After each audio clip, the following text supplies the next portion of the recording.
নমস্কার, আমি মিঠু। শুরু করছি নজরে রাজ্য। চিকিৎসা ও অভিজ্ঞ বিশেষজ্ঞ চিকিৎসকদের সুপরামর্শের সঠিক ঠিকানা অর্থোপেডিক, জেনারেল ও ল্যাপ্রোস্কোপিক সার্জারি, স্ত্রী ও প্রসূতি রোগ, ইউরোলজি, কার্ডিওলজি, নবজাতক ও শিশু রোগ, জেনারেল মেডিসিন, সমস্ত রোগের বিশেষজ্ঞ চিকিৎসক এখানে বসছেন। মল, মূত্র, রক্তের সব রকম পরীক্ষা, এছাড়াও CT scan, digital X-ray, USG, echocardiography, Doppler studies, uroflowmetry সব রকম ছবি তোলা হয়। বিশদে জানতে ফোন করুন 9883929780 এই নম্বরে। ঠিকানা prime diagnostic and polyclinic, 95 Pilkhana road, Ranibagan, Berhampore, Murshidabad.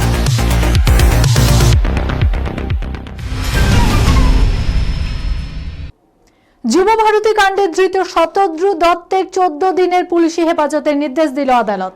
কড়া নিরাপত্তার মধ্যে রবিবার বিধাননগর মহকুমা আদালতে তোলা হয় তাকে। শুনানিতে জামিনের আবেদন খারিজ করে ধৃত শতদ্রুর 14 দিনের পুলিশি হেফাজতের নির্দেশ দেয় আদালত। অন্যদিকে এদিন যখন আদালতে শতদ্রুকে তোলা হচ্ছে, সেই সময় বাইরে থেকে তাকে লক্ষ্য করে চোর স্লোগান দেয়া হয়, এমনকি জুতো হাতে বিক্ষোভ দেখানো হয়, যা নিয়ে আদালতের বাইরে তীব্র উত্তেজনা তৈরি হয়। কড়া হাতে পরিস্থিতি নিয়ন্ত্রণে আনে পুলিশ।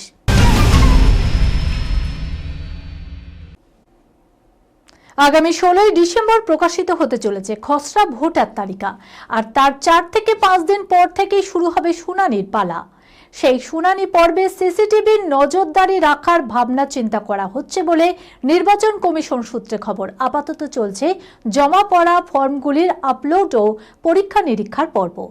এআই নির্ভর প্রযুক্তির সাহায্যে তৈরি বিশেষ সফটওয়্যারের মাধ্যমে ফর্মগুলির স্ক্রুটিনি করা হচ্ছে বলে জানিয়েছে কমিশন। উল্লেখ্য, রাজ্যের মোট 7.66 কোটিরও বেশি ভোটারের মধ্যে ইতিমধ্যে 58 লক্ষেরও বেশি নাম বাদ পড়েছে।